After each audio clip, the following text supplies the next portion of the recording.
Jim, a real disappointing one tonight. How do you reflect on the game overall?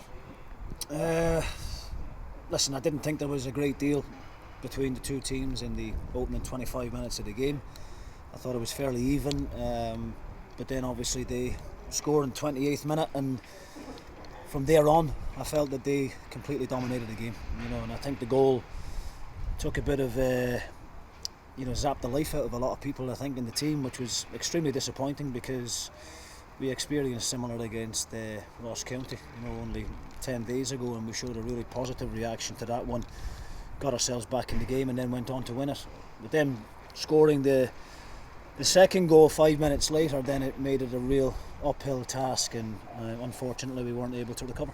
As you mentioned, the Ross County game, we went 1-0 down behind there, and the reaction was good. Even at the weekend there, when we go behind against Aberdeen, the reaction was good. How disappointing was that lack of reaction tonight? It was extremely disappointing, Jim. Yeah, and I'm scratching my head as to why the level of performance was where it was at, because you feel as if you're making progress. You feel as if we're going in the right direction. We followed up that win against Ross County with a very good performance against Hibs here.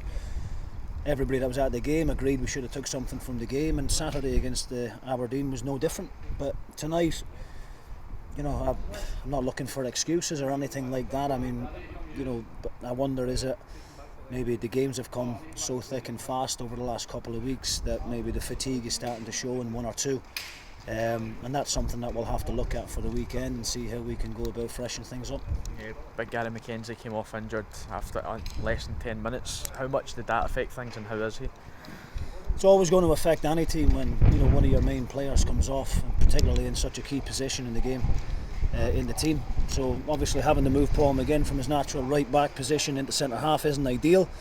But I thought young Cammy McPherson came on at right back and done okay. He wasn't at fault for any of the for the third goal or anything like that, and he got through the game as we would expect. Cammy's a good young player. Again, probably not his natural position. He's more of a central midfielder, but he had to go on there and do a job for the team, and it certainly wasn't the wee man's fault that we lost the game. For me, we didn't show a good enough reaction. At 2-0 at half time, you're still in the game. I've been there plenty of occasions, and we spoke about it at half time. You get the next goal and all of a sudden it's game on again. But to lose the third goal in the manner that we did was just unforgivable, really. And we go to Hamilton on Saturday. How do you lift the boys after tonight? Very easily. It's a massive game. It's a huge game. You go and win the game, and you take yourself off the bottom of the table. So that's the motivation that's there for everyone. We've got 3 games coming up that I think those are the games that we will be judged in.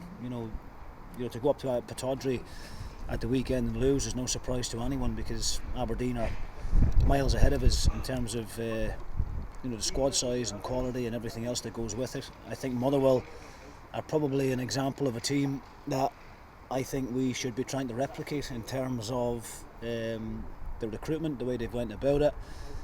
They just seem to have an extra yard of energy all over the pitch. They were first to most second balls after the first goal, and that's a really disappointing thing for me. So we have to pick ourselves up. There's no point feeling sorry for ourselves. I can feel the frustration and the anger from the fans after the game, and rightly so.